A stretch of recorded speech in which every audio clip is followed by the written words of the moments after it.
I'm Amber Hayes, 31, and I still remember the exact moment my world shattered. Standing in front of my grandmother's lake house, or what used to be hers, then mine, watching strangers carry their furniture inside. My inheritance, my sanctuary, sold by my own parents without my knowledge to fund my sister Allison's extravagant wedding. The betrayal burned like acid in my chest as I gripped the property deed in my trembling hands. They thought they could just take what was rightfully mine. They had no idea what was coming. Before I dive into this story, let me know where you're watching from in the comments. Hit that like and subscribe button if you've ever had to stand up for yourself against your own family. Trust me, you'll want to see how I reclaimed what was mine. My grandmother Evelyn wasn't just any grandmother. She was my rock, my confidant, and the one person who truly saw me for who I was. While my parents were busy showcasing my sister Allison's dance recitals and academic achievements, Grandma Evelyn was the one who attended my art shows and celebrated my more quiet accomplishments. The lake house was her pride and joy, a charming 3-bedroom cabin nestled on the shores of Lake Winfield in northern Michigan. It wasn't particularly grand or luxurious, but it had character. Built in the 1950s with sturdy pine logs and a stone fireplace that dominated the living room, it smelled of cedar and memories. The wraparound porch faced the water, offering breathtaking views of sunrise over the misty lake. A private dock stretched into the water, where Grandma taught me to fish when I was just 6 years old. Every summer from ages 8 to 18, I spent 2 full months with her at the lake house. Those were the best days of my childhood. While Allison chose summer camps and later, prestigious internships, I chose Grandma. We would wake up early, make blueberry pancakes, her secret recipe included a dash of cinnamon and lemon zest, and spend our days kayaking, reading on the porch, or tending to her impressive vegetable garden. "This place has a soul, Amber," she used to tell me as we sat on the dock, our feet dangling in the cool water. "It's seen 4 generations of our family. It knows our joys and sorrows." In her final years, as her health declined, I was the one who visited most frequently. I drove up from Chicago nearly every weekend, making the 3-hour journey without complaint. I'd stock her fridge, take her to doctor appointments, and simply sit with her, listening to stories about her youth and my grandfather, who had passed away a decade earlier. During one of these visits, about 6 months before she passed, she took my hand in hers, her skin paper thin but her grip still surprisingly strong. "Amber, I've made my decision. The lake house will be yours when I'm gone." I tried to protest, saying that perhaps it should be split among all the grandchildren, but she shook her head firmly. "The others wouldn't cherish it like you do. They'd sell it and split the money. This place isn't about money, it's about preservation of our history. You understand that." She was right. My cousins and even my sister viewed the lake house as a quaint but outdated relic. They complained about the spotty cell service and lack of modern amenities. They couldn't see the magic in the way the evening light filtered through the pine trees or hear the stories in the creak of the old wooden floors. When Grandma Evelyn passed away peacefully in her sleep at age 87, I was devastated. The funeral was a somber affair, with family members from across the country gathering to pay their respects. My mother, Evelyn's only daughter, was stoic throughout, displaying the emotional restraint she'd always valued over open vulnerability. 2 weeks after the funeral came the reading of the will. We gathered in Attorney Howard Jenkins' office, my parents, Allison, my 2 cousins from my uncle's side, and me. The distribution was straightforward, family heirlooms were divided among us all, some modest savings were split between my mother and my uncle, and then came the lake house. To my granddaughter, Amber Hayes, I leave my lake house property at 1478, Pinecrest Drive, Lake Winfield, Michigan, including all furnishings and contents therein. There was a moment of tense silence. I could feel my mother's eyes on me, but I kept my gaze fixed on Mr. Jenkins. My sister shifted uncomfortably in her seat.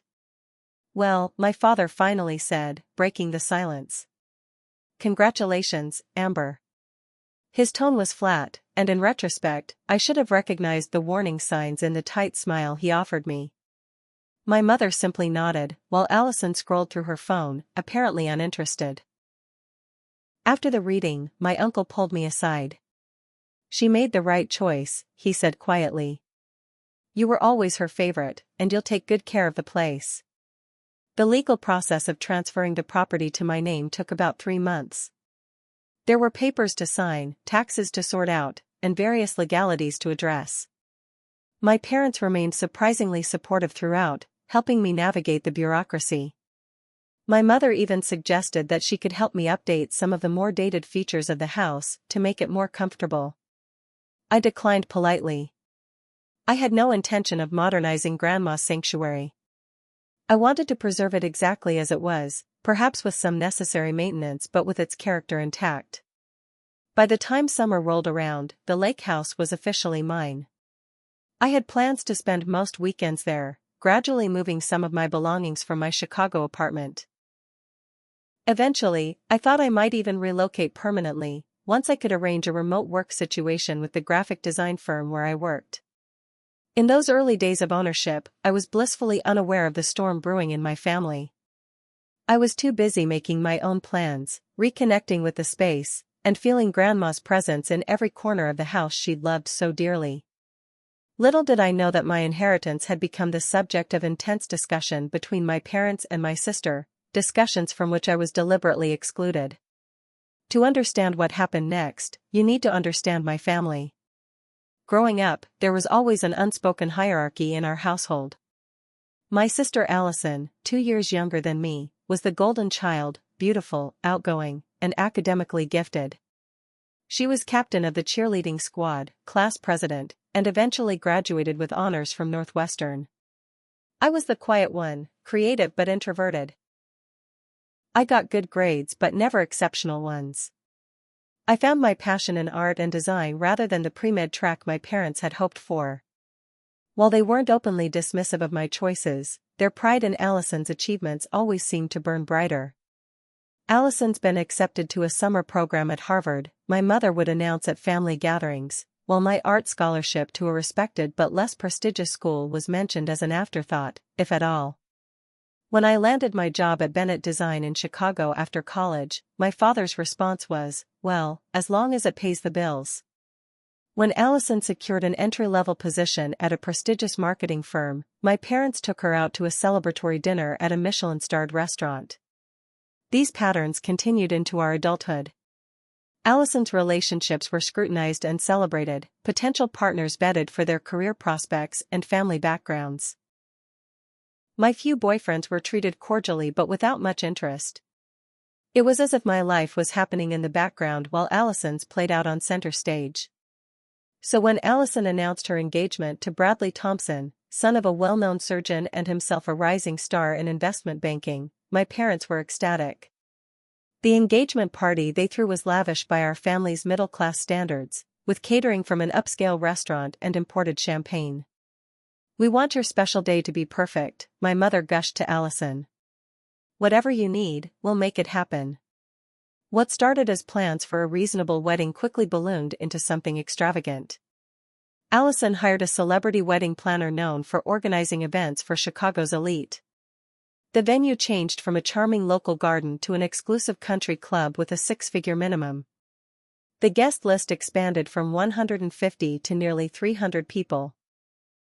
"We're thinking about a destination bachelorette party in Santorini," Allison mentioned casually during a family dinner 3 months after her engagement. "The girls are all on board." I watched my father's expression flicker with concern before smoothing into a smile. "Sounds wonderful, honey." Later that evening, I overheard my parents in hushed conversation in the kitchen. "Thomas, these expenses are getting out of hand," my mother whispered. "The venue deposit alone maxed out our credit card." "I know, Diana, but what can we do? It's her only wedding. We'll figure something out." The pattern continued over the next few months. Every family gathering became a wedding planning session. Allison would present increasingly expensive options, and my parents would find a way to accommodate them, though I began to notice the strain around my father's eyes and the way my mother would check their bank app when she thought no one was looking. During this time, I was busy with a major project at work that required occasional travel and long hours. I managed to visit the lake house only a few times, spending peaceful weekends cleaning, doing minor repairs, and simply enjoying the solitude. I had plans to replace the roof the following spring and maybe update the ancient water heater, but otherwise, I wanted to keep everything as Grandma had left it. 6 months into Allison's engagement, I received an unusual call from my mother. "Amber, honey, I was thinking about the lake house," she began, her voice overly casual. "You know, it's such a valuable property, and you're so busy with work. Have you ever considered selling it? Real estate in that area has skyrocketed recently." The question caught me off guard. "Sell Grandma's house?" "No, absolutely not." "Why would you even ask that?" There was a pause before she continued. "I just thought, well, you barely have time to visit, and the maintenance costs must be adding up. It seems like such a waste." "It's not a waste to me," I replied firmly. "I promised Grandma I'd keep it in the family. It's not about the money." "Of course, dear. I understand. I was just thinking practically." The conversation left me uneasy, but I dismissed it as my mother's typical pragmatism. What I didn't know then was that this was the first of several attempts to test my attachment to the property. 2 weeks later, my father called. "Your mother mentioned you're planning to replace the roof at the lake house. That's going to cost a fortune. Are you sure you want to sink that kind of money into a place you rarely visit?" Again, I reaffirmed my commitment to maintaining the property. The pressure became more direct when Allison herself called me one evening. "Mom told me they suggested selling the lake house," she said without preamble. "I think it makes sense, Amber. You could use the money to buy a nice condo in the city, closer to your work."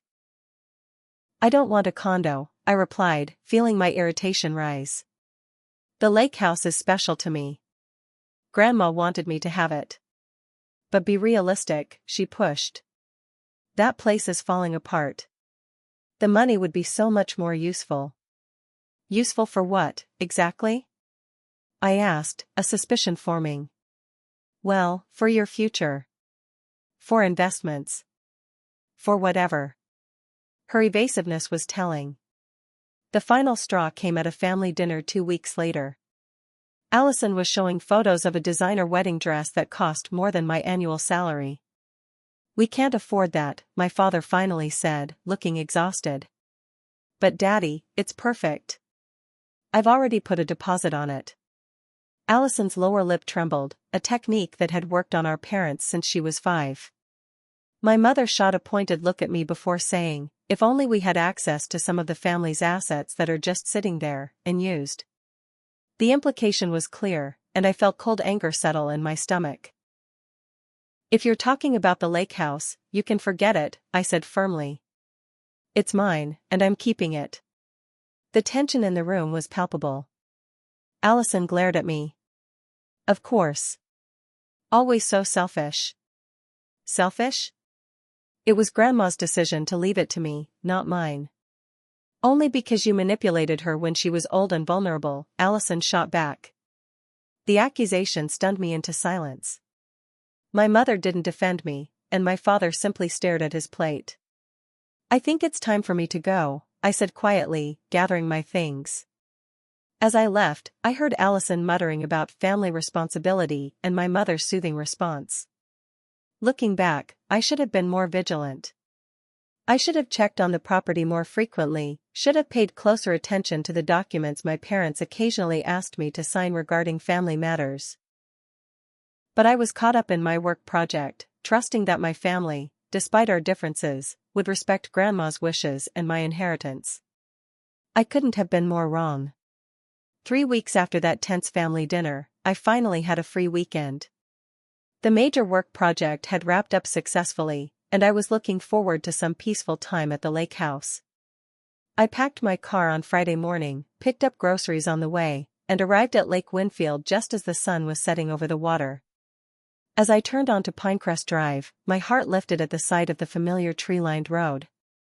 But as the house came into view, something was wrong. A large moving truck was parked in the driveway, and unfamiliar figures were carrying furniture inside, not my grandmother's furniture, but modern pieces I didn't recognize.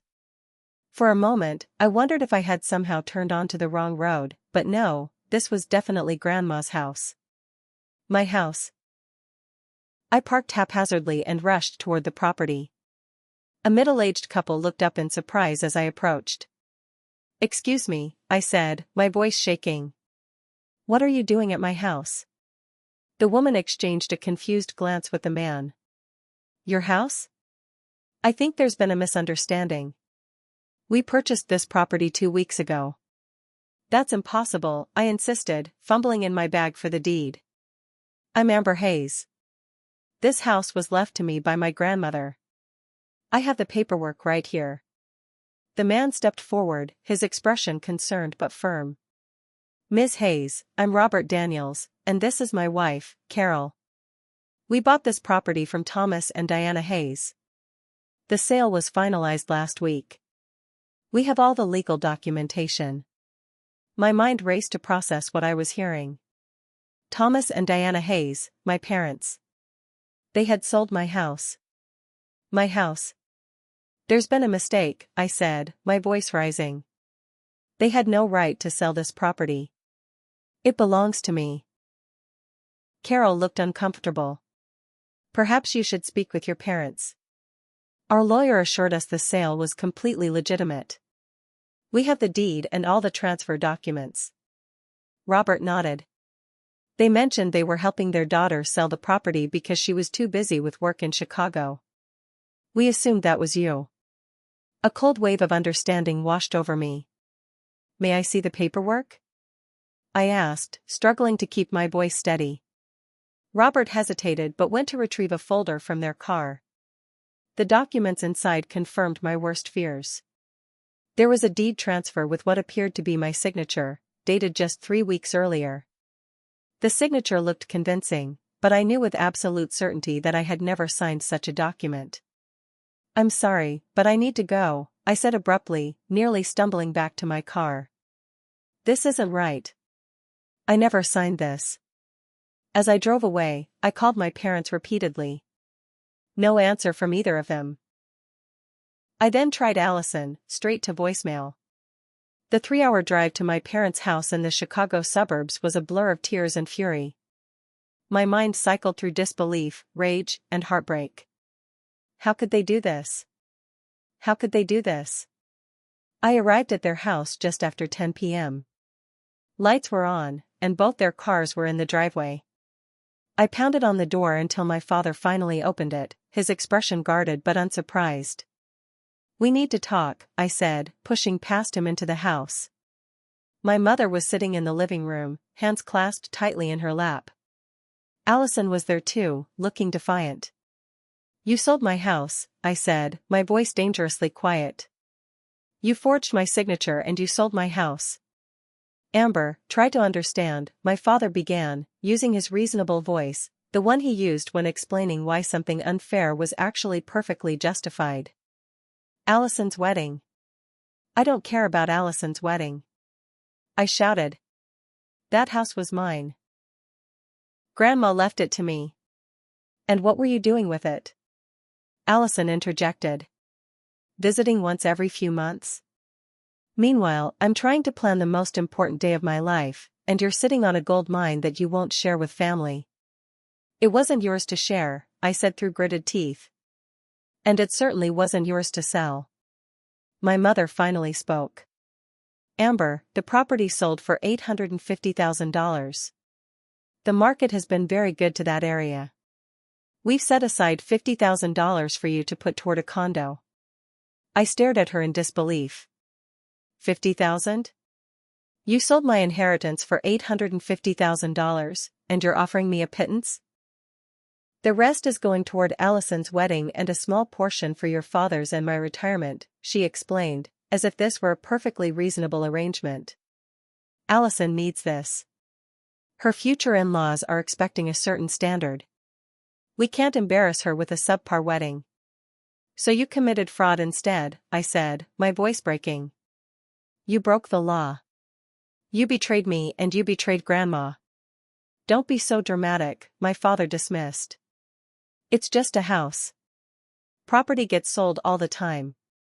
The money is being put to good use. And your signature wasn't difficult to copy, Allison added with a shrug. You sign everything the same way. The casual admission of forgery stunned me into silence. They weren't even denying it. They saw nothing wrong with what they'd done. We're family, my mother said, reaching for my hand, which I yanked away. Family helps each other. Allison needs this now. Someday when you get married, we'll help you too. Help me? I laughed bitterly. By stealing from me? By forging my signature? By betraying my trust completely? You're being selfish, Allison said coldly. As usual, it's all about you. I have one special day, and you can't even help make it perfect. I looked at each of their faces, my father's stern disapproval, my mother's manipulative concern, Allison's entitled anger. In that moment, I realized I didn't know these people at all. Or perhaps I did know them, had always known them, but had been in denial about who they truly were. This isn't over, I said quietly, backing toward the door. What you did was illegal. It was wrong. And I promise you, you will regret it. Don't make threats, Amber, my father warned. The sale is done. The money has already been allocated. Half of it is already spent on deposits. Accept it and move on. I left without another word, tears streaming down my face as I drove back to my apartment in Chicago. The betrayal was so complete, so devastating that I could barely breathe through the pain of it. The one thing Grandma had entrusted to me, gone. Sold to fund the golden child's perfect day. But underneath the grief, something else was building. Determination. Resolve. A cold clarity about what needed to be done. They thought this was over. They were wrong. This was just the beginning. The next morning, I called in sick to work for the first time in 3 years. I couldn't face normal interactions while my world was imploding. Instead, I called Jacob Miller, a friend from college who had gone on to become a real estate attorney. We had stayed in touch, occasionally meeting for coffee when our busy schedules aligned. I need your help, I told him, my voice raw from a night of crying. It's an emergency. Jacob agreed to meet me at a coffee shop near his office in downtown Chicago. I arrived early, a folder containing all my documentation about the lake house clutched tightly in my hands. When Jacob walked in, his expression shifted from friendly greeting to concern as he saw my face. Amber, what happened? I laid it all out, Grandma's bequest, my parents' pressure, the forged documents, the sale, everything. Jacob listened intently, occasionally asking clarifying questions. When I finished, he was silent for a long moment. This is serious, he finally said. What your parents did constitutes fraud and forgery. These are criminal offenses. What are my options? I asked. Well, you have several, none of them particularly pleasant. He leaned forward. You could file criminal charges against your parents. With evidence of the forgery, they could face jail time. The thought made my stomach turn. Despite everything, I couldn't imagine my parents in prison. What else? Civil action. Sue them for the full value of the property, plus damages. It would be messy, public, and would permanently damage your family relationships, but you'd likely win. I nodded slowly, considering. And the house itself? Is there any way to get it back? Jacob hesitated. That's more complicated. The new owners are, legally speaking, innocent purchasers. If they had no knowledge of the fraud, and it sounds like they didn't, unwinding the sale would be difficult. They'd have to be willing to sell it back to you. I rubbed my temples, feeling a headache building. I need time to think about this. There's something else you should consider, Jacob added. Before we take any legal action, let me do some investigation. I have contacts who can discreetly check the status of the sale, payment details, that sort of thing. It might give us more leverage. I agreed, and Jacob promised to call me in a few days with more information. In the meantime, I returned to work, going through the motions while my mind constantly churned with anger and plans for retribution. 3 days later, Jacob called. "I've got some interesting information," he said. "Can you meet again?" This time, we met at his office after hours. Jacob had a stack of papers on his desk and a look that suggested he'd found something significant. "The sale isn't fully completed," he announced without preamble. "The Daniels paid a 30% deposit, about $255,000, but the remaining balance is scheduled to be paid in 2 installments. The next payment is due just before your sister's wedding." A spark of hope flared inside me. What does that mean for my options? It means we have leverage. The transaction isn't fully executed. Also, I had my assistant do some digging into your grandmother's original will. There's something interesting there. He slid a document across the desk. It was a copy of Grandma Evelyn's will, with a section highlighted.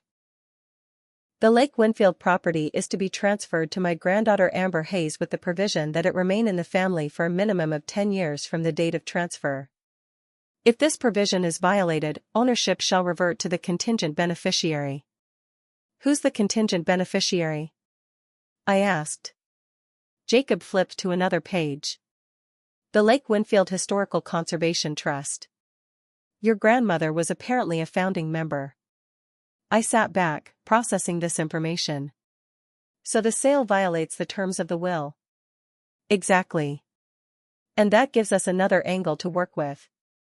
Jacob leaned forward. "Here's what I think we should do. Rather than filing criminal charges immediately, we notify all parties, your parents, the Daniels, and the Conservation Trust, about this violation. The threat of criminal charges plus the will violation might be enough to unwind the sale."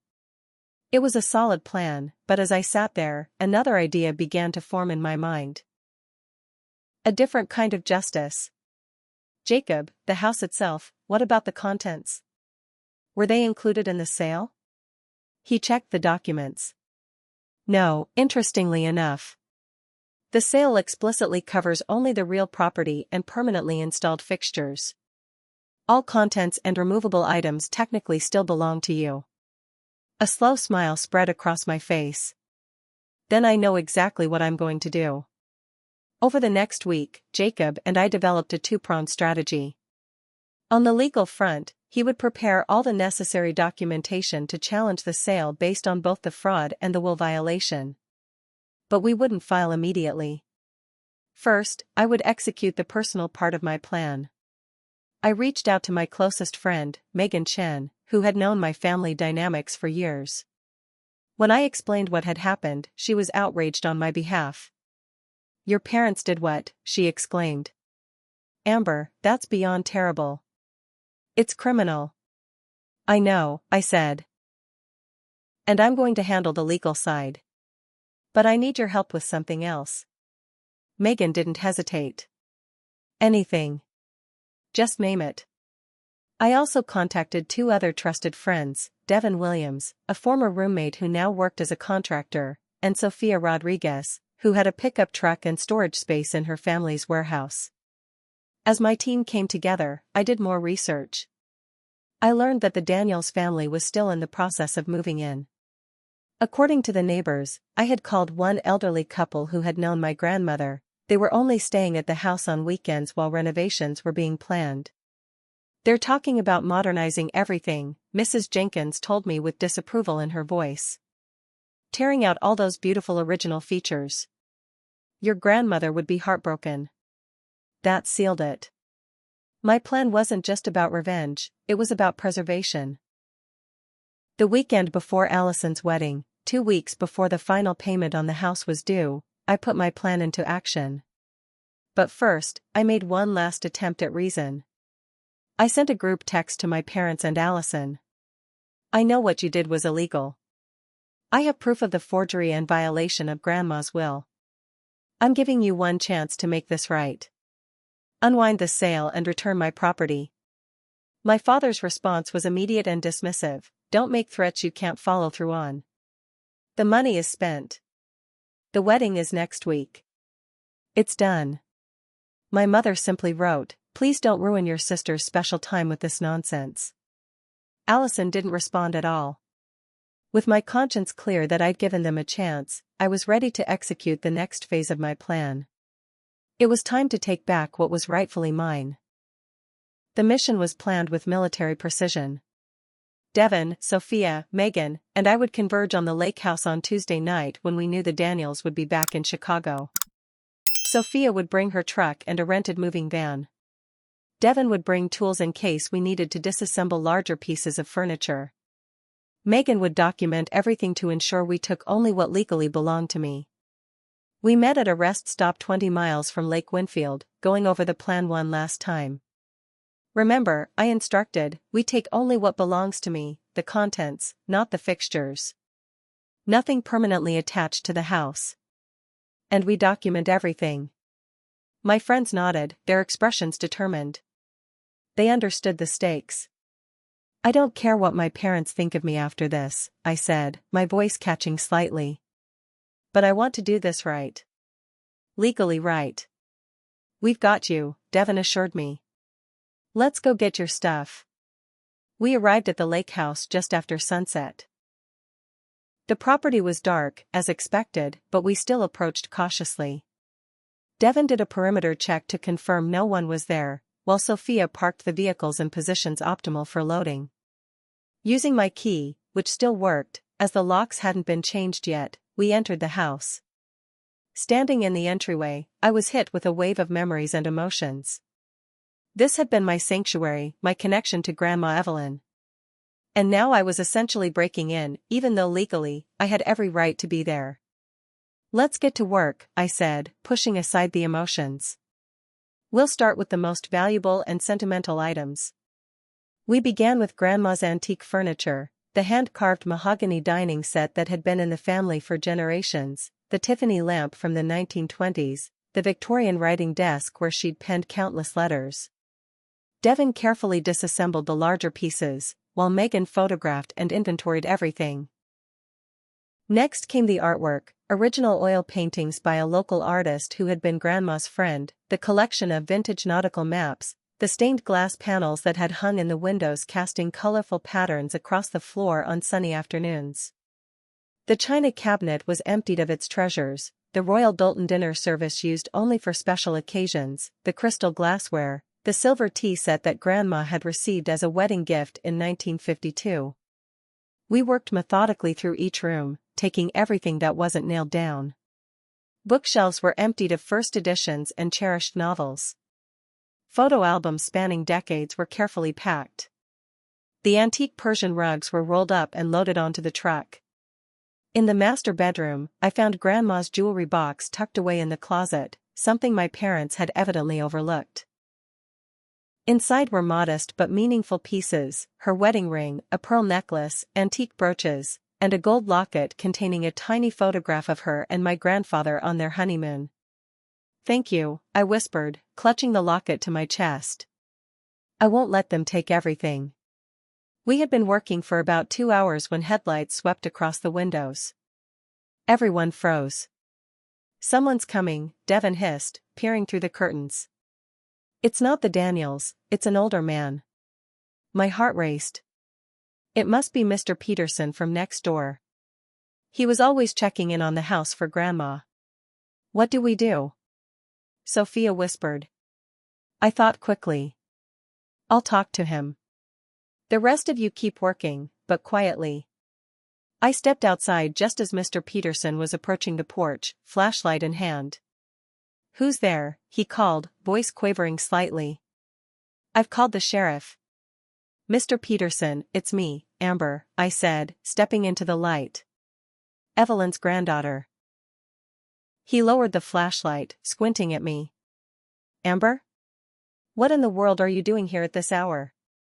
And with all these vehicles?" I thought the house had been sold. I took a deep breath and decided on honesty. It was sold, Mr. Peterson, but not by me. My parents forged my signature. I'm taking what legally belongs to me, the contents of the house. His expression shifted from suspicion to understanding. "I wondered about that sale." Seemed strange after how your grandmother wanted you to have this place. He paused. Need any help?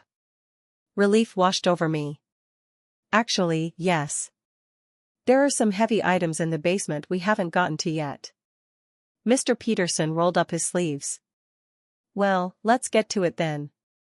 Evelyn would want you to have her things, not those city folks planning to gut the place. With Mr. Peterson's help, we managed to retrieve the last of the valuable items, Grandpa's workbench and tools, the antique fishing gear, and boxes of holiday decorations that held decades of memories. By 2 a.m., the trucks were loaded. The house stood empty except for the basic fixtures and a few pieces of furniture too damaged or commonplace to be worth taking. It looked hollow, like a shell of what it had once been, but I took comfort knowing that the soul of the house, the items that carried memories and history, were coming with me. Thank you, I told my friends and Mr. Peterson as we prepared to leave. I can never repay you for this.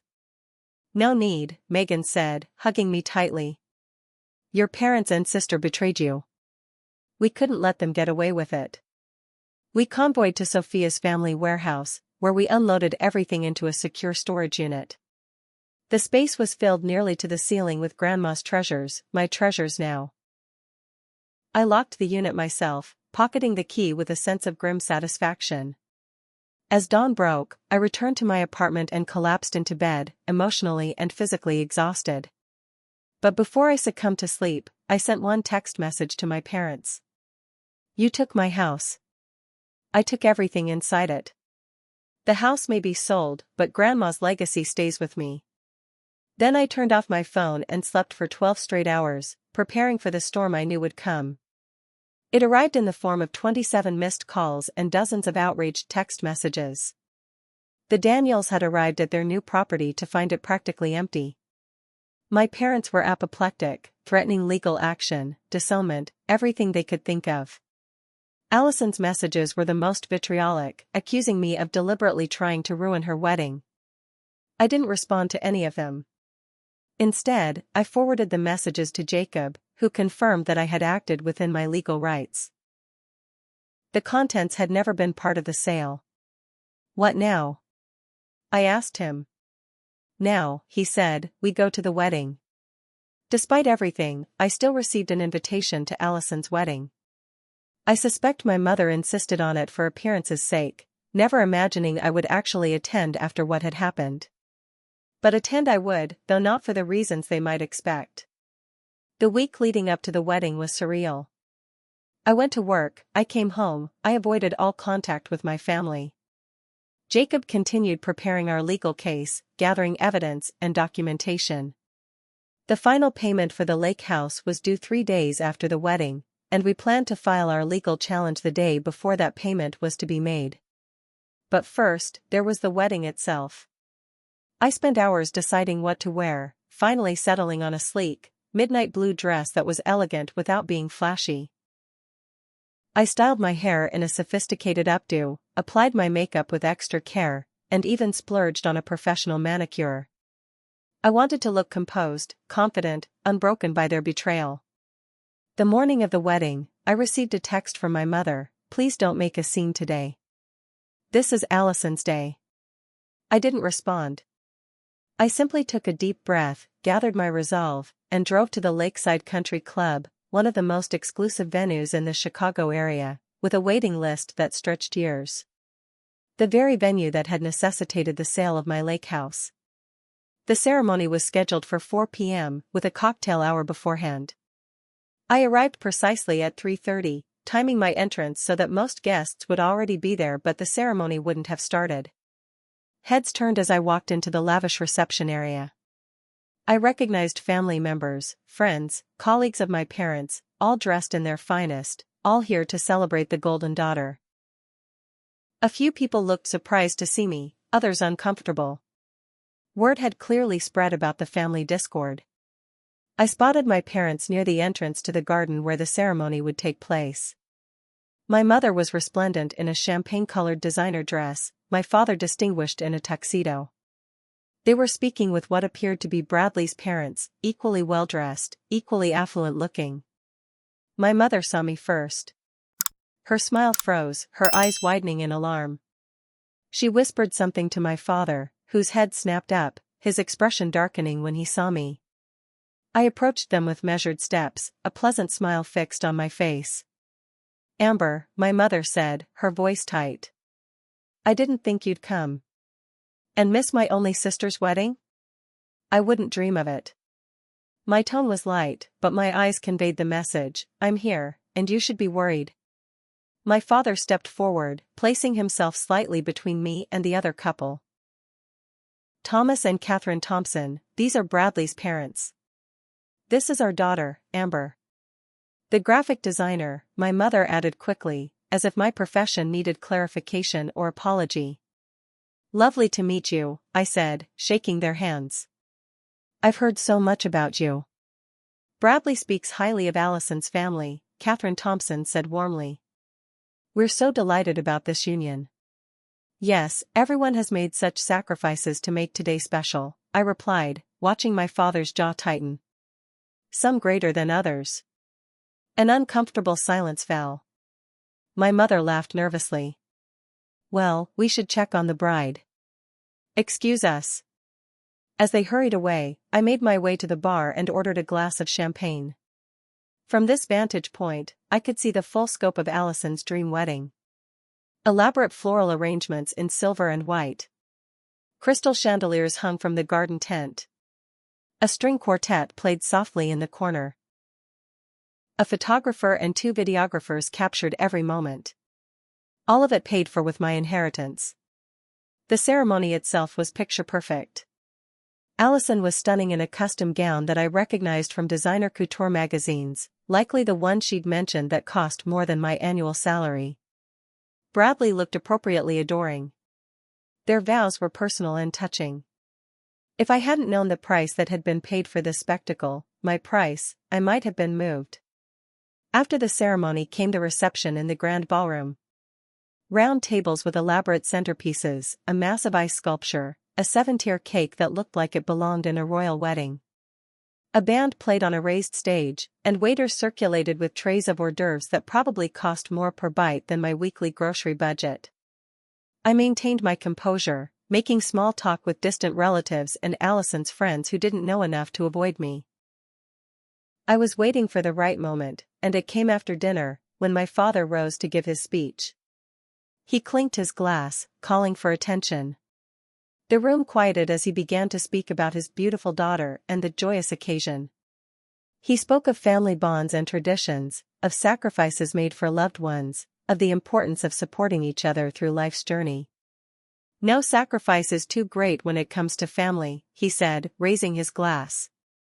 "We give what we can to ensure our children's happiness." That was my cue. I stood up, glass in hand, interrupting the toast. All eyes turned to me. "Speaking of family sacrifices," I said clearly, my voice carrying across the suddenly silent room, "I think the guests should know exactly what sacrifice made this elaborate celebration possible." My father's face drained of color. "Amber, sit down. This isn't the time." "On the contrary, I think it's exactly the time," I countered, stepping away from my table to the center of the room. "You see, everyone, this wedding, this excessive, extravagant display, was paid for with stolen property." Murmurs spread through the crowd. My mother was frantically motioning for me to stop, while Allison, at the head table, looked like she might spontaneously combust with rage. My grandmother left me her lake house when she died. It was her explicit wish that I have it, that it stay in the family. But my parents here, I gestured toward them, decided that Allison's wedding was more important than my inheritance. So they forged my signature, sold my house against my will, and used the money to fund this. The murmurs grew louder. I saw shock on many faces, particularly those of Bradley's parents. From my purse, I pulled copies of the documents Jacob had prepared, the original will, the forged deed transfer, a handwriting analysis confirming the forgery. I handed them to the nearest guest, who happened to be one of my father's business associates. "Feel free to pass those around," I said. "It's quite educational to see how family can betray family." This is outrageous, my father finally found his voice. Amber is troubled, has always been jealous of her sister. Jealous? I laughed without humor. I was content with what Grandma left me. I wanted nothing more. You're the ones who couldn't accept her wishes, who committed actual fraud to get what you wanted. My mother rushed forward, trying to take my arm. Please, you're embarrassing yourself. I pulled away from her grasp. No, you've embarrassed yourselves. You broke the law. You betrayed your own daughter. And for what? For a one-day party that no one will remember in a year? By now, guests were beginning to stand, some moving toward the exit, others openly reading the documents I'd provided. Bradley's father approached my father, his expression thunderous. Is this true, Thomas? Did you commit fraud to pay for this wedding? My father stammered, unable to form a coherent denial. Allison finally stormed over, her perfect makeup streaked with angry tears. How dare you ruin my wedding day? This is unforgivable. I turned to her calmly. No, what's unforgivable is how you participated in stealing my inheritance. You knew what they did was wrong, and you benefited from it anyway. The lake house was wasted on you, she spat. You barely used it. It wasn't yours to decide, I replied evenly. And now everyone knows what kind of people you really are. With that, I placed my champagne glass carefully on a nearby table and walked toward the exit. Behind me, chaos erupted, raised voices, accusations, Allison's sobs, my mother's attempts to salvage the situation. Several guests followed me out, including Bradley's parents and some of my father's colleagues. In the parking lot, Catherine Thompson caught up with me. I'm so sorry, she said quietly. We had no idea. This explains why your parents were so resistant to us contributing more to the wedding costs. I'm sorry too, I replied sincerely. For the public scene, but not for telling the truth. Bradley seems like a good person. I hope he knows what he's marrying into. As I drove away from the country club, I felt neither triumph nor satisfaction, only a sad resignation that it had come to this. The family I thought I had was gone, replaced by the reality of who they truly were. But I had stood up for myself, for Grandma's wishes, and for the truth. That would have to be enough. Back in my apartment, I finally turned on my phone to find more missed calls and furious messages. But there was also a text from Jacob. The Daniels lawyer called me. They want to talk. I think we've got them. The first phase of my plan was complete. Now it was time for the legal reckoning. The Monday after the wedding, I met Jacob at his office, joined by two senior partners from his firm who had agreed to take on my case pro bono after hearing the details. The story of forgery, fraud, and family betrayal had apparently offended their legal sensibilities enough to waive their usual substantial fees.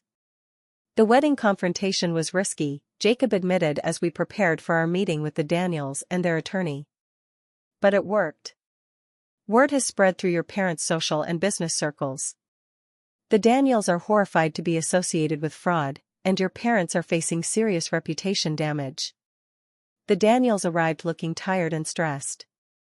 Their attorney, a sharp-eyed woman in her 50s, nodded curtly at our team. Let's get straight to the point, she said once we were all seated. My clients purchased the property in good faith, unaware of any irregularities. They are innocent parties in this matter. We agree, Jacob responded. Which is why we prepared several options that protect the Daniels while addressing the illegal actions taken by the Hayes family. He outlined our proposal. The Daniels would return the property to me, and I would refund their deposit plus a reasonable amount for their inconvenience. Alternatively, they could purchase the property directly from me at the original price, with the proceeds going into an escrow account pending the resolution of criminal charges against my parents. Criminal charges? The Daniels attorney asked sharply. Forgery and fraud, at minimum, confirmed one of the senior partners. We have clear evidence. Ms. Hayes has been reluctant to pursue this avenue out of family consideration, but the actions taken were unquestionably criminal. Robert Daniels ran a hand through his hair. We just wanted a vacation home. We didn't sign up for all this drama. None of us did, I said quietly. I'm truly sorry you've been caught in the middle of it. After an hour of negotiation, we reached an agreement. The Daniels would back out of the purchase, citing newly discovered issues with the property.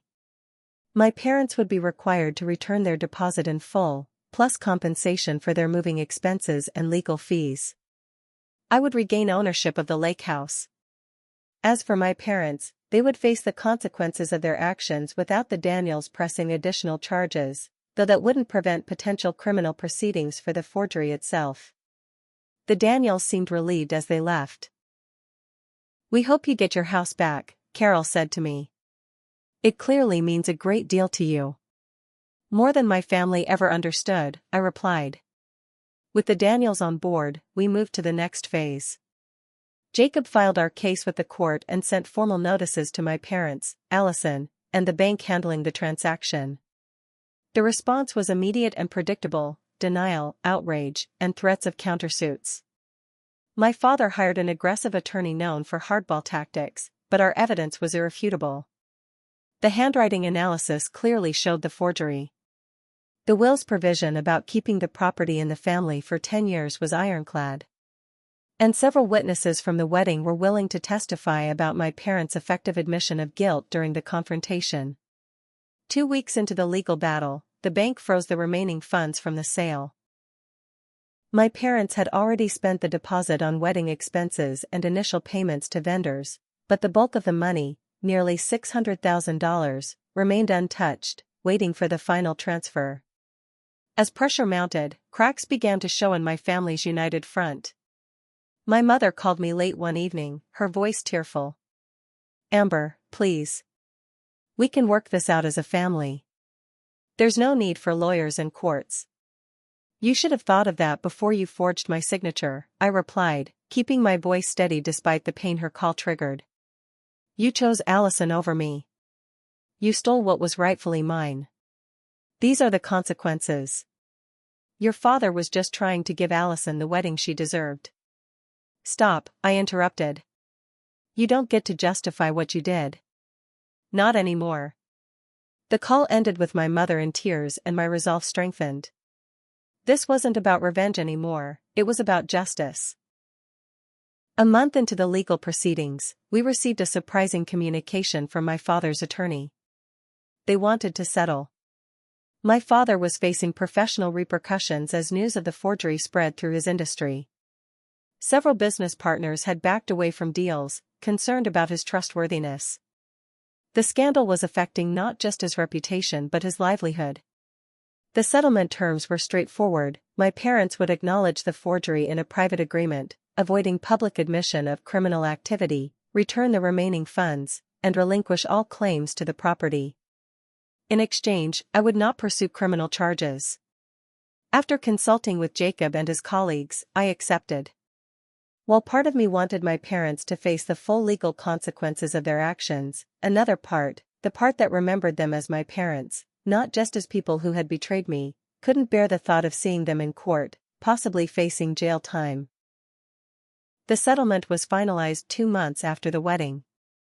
The lake house was officially returned to my name. The remaining funds were transferred to me, though a significant portion had indeed been spent on Allison's wedding. Throughout this process, I had no direct contact with Allison. Through mutual acquaintances, I heard that her honeymoon had been cancelled due to the financial uncertainty. Her marriage was already strained, with Bradley apparently unhappy about being unwittingly drawn into a family scandal. My mother attempted reconciliation several times, leaving voicemails about healing as a family and moving forward together. My father, prideful to the end, maintained radio silence. Then, 6 months after the wedding, I received a letter from my father. No greeting, no signature, just a typed message. I did what I thought was best for the family. I still believe Allison deserved that wedding, and the lake house was an underutilized asset. But I should not have forged your signature. That was wrong. I hope someday you'll understand that parents sometimes make difficult choices for their children. Your mother misses you. It wasn't an apology, not really. It was a justification with a slight acknowledgement of wrongdoing. But it was the closest thing to remorse I would likely ever get from him. I didn't respond. Allison sent me a single text around the same time. I hope you're happy now that you've torn apart our family. Bradley and I are in counseling because of your vindictiveness. I blocked her number after that. The fallout extended beyond my immediate family. Relatives took sides. Friends made choices about loyalty. My parents' social standing in their community was damaged, though not irreparably. Money and time have a way of smoothing over scandals. As for me, I moved forward with rebuilding my life. The recovered funds allowed me to repair the lake house roof and make other necessary maintenance improvements. I negotiated a remote work arrangement with my design firm, spending 3 weeks of each month at the lake house and 1 week in Chicago for in-person meetings. In the quiet moments, looking out at the water, I sometimes felt twinges of sadness for what had been lost, not the house, which I had reclaimed, but the illusion of family that had been shattered beyond repair. But those moments grew less frequent as time passed and as I built a new life centered around what truly mattered to me. The lake house was mine again. Grandma's wishes had been honored. And I had discovered a strength in myself that I never knew existed, the strength to stand up for what was right, even against those who should have protected me. It wasn't the family story I would have chosen. But it was mine, and I had taken back the pen to write its ending. 1 year after the wedding confrontation, I stood on the dock of the lake house, watching the sunset paint the water in shades of gold and pink. So much had changed in 12 months, not just the house, but me. The property had been transformed, though not in the way most people might expect. Instead of modernizing it as the Daniels had planned, I had restored it, preserving its character while making it functional for a new purpose. The original pine walls gleamed with fresh polish. The stone fireplace had been carefully repointed by a local mason who remembered working with my grandfather decades earlier. The gardens had been revived, now lush with the same varieties of flowers and vegetables that Grandma had tended. But the biggest change was in how the space was used. 3 months after regaining ownership, I had a revelation while swimming in the lake one morning. This place had healed me through my childhood and was healing me again. Perhaps it could heal others too. I registered a small business, Evelyn's Haven, and began hosting weekend wellness retreats for women recovering from family trauma. The lake house, with its 3 bedrooms and spacious common areas, could accommodate small groups comfortably. I partnered with a therapist friend who led group sessions, while I handled the logistics and shared my own story when appropriate. The work fulfilled me in ways my graphic design career never had, though I still maintained select clients for financial stability. More importantly, it honored Grandma's legacy in a way that felt right, sharing the healing power of the lake house with others who needed it. My professional life wasn't the only thing that had changed. I had changed too, in fundamental ways. The shy, conflict-avoidant person who had always accepted her secondary status in the family was gone. In her place was someone stronger, clearer about her boundaries, unwilling to accept mistreatment even from those who should have loved her best. I had limited contact with my family during this time. My father had called once, stiffly asking about tax documents related to the property transfer. My mother sent occasional texts, updates about relatives, carefully neutral topics that skirted around the betrayal that still hung between us. Allison hadn't contacted me since her angry text, though I heard through mutual friends that she and Bradley had worked through their initial problems and were doing better. Then, on a crisp autumn day almost exactly a year after regaining the lake house, a letter arrived. It was from my father, hand-delivered by courier rather than trusted to the mail. The envelope was heavy, made of expensive stationery, and sealed with wax, an oddly formal touch for family correspondence. I opened it on the porch, the same porch where Grandma and I had spent countless hours reading and talking. Inside was a single page in my father's precise handwriting. Amber. I have spent months trying to understand where we went wrong. Your mother believes we can simply apologize and move forward, but I know better. What we did was unforgivable. We betrayed not just you, but your grandmother's memory and wishes. I won't insult you with excuses. The truth is simple and ugly, we favored Allison. We always have. Not because we loved her more, but because she was easier to understand, easier to love. She wanted what we wanted. You were always your own person, with your own mind. Like your grandmother. I am not asking for forgiveness. I am simply acknowledging the truth, finally. The enclosed key opens your grandmother's safe deposit box at First National Bank. She apparently arranged for it to remain sealed until a year after her death. The bank contacted me as executor of her estate, but the contents belong to you. Thomas Hayes. My hand shook as I set down the letter. A small key had fallen from the envelope, old-fashioned and heavy for its size. My father's words echoed in my mind, we favored Allison. You were always your own person. Like your grandmother. It was the closest thing to understanding I had ever received from him. The following day, I drove to the bank in Lake Winfield's small downtown. The manager, who had known my grandmother, greeted me warmly and escorted me to the vault area. After verifying my identity, he left me alone in a private room with the contents of the safe deposit box, a large manila envelope and a small wooden box. I opened the envelope first. Inside was a leather-bound journal with my grandmother's familiar handwriting filling its pages. The first entry was dated shortly after my grandfather's death, the last just weeks before her own passing. As I flipped through it, I realized it was essentially a letter to me, written over the course of years. On one of the final pages, a passage caught my eye. Amber, my dear girl, if you're reading this, then the year has passed and you've retained the lake house as I hoped. Or perhaps you haven't, perhaps my fears about your parents' interference have proven justified. They never understood why this place matters, why preserving our family's history and connection to the land is important. They see only property values and assets. I've watched how they favor Allison, how they dismiss your quiet strength. It's not unlike how my own parents favored my sister. Some patterns repeat through generations until someone is brave enough to break them. I leave this journal to you as proof that you were seen and understood, even when it didn't feel that way. And I leave the box as insurance, something that belongs solely to you, that no one can take away. Tears blurred my vision as I set down the journal and turned to the wooden box. It was small, about the size of a hardcover book, carved from cherry wood with an inlaid design of lake waves on the lid. The tiny lock opened with another key that had been taped to the inside of the envelope. Inside the box was a velvet pouch and a folded document. I opened the document first, a deed to 20 acres of undeveloped woodland adjacent to the lake house property, purchased by my grandmother 5 years before her death and placed in a trust with me as the sole beneficiary. The trust had been structured to activate exactly 1 year after her passing. The velvet pouch contained jewelry, not the costume pieces I had recovered from the house, but genuine treasures, a strand of pearls with a diamond clasp, a pair of sapphire earrings, and a platinum ring set with a sapphire surrounded by diamonds.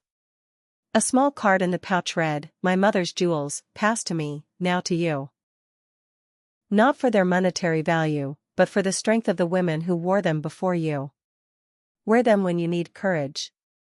I sat in that quiet room for a long time, holding tangible proof that my grandmother had not only loved me but had known me, had seen the family dynamics clearly and had taken steps to protect me from them.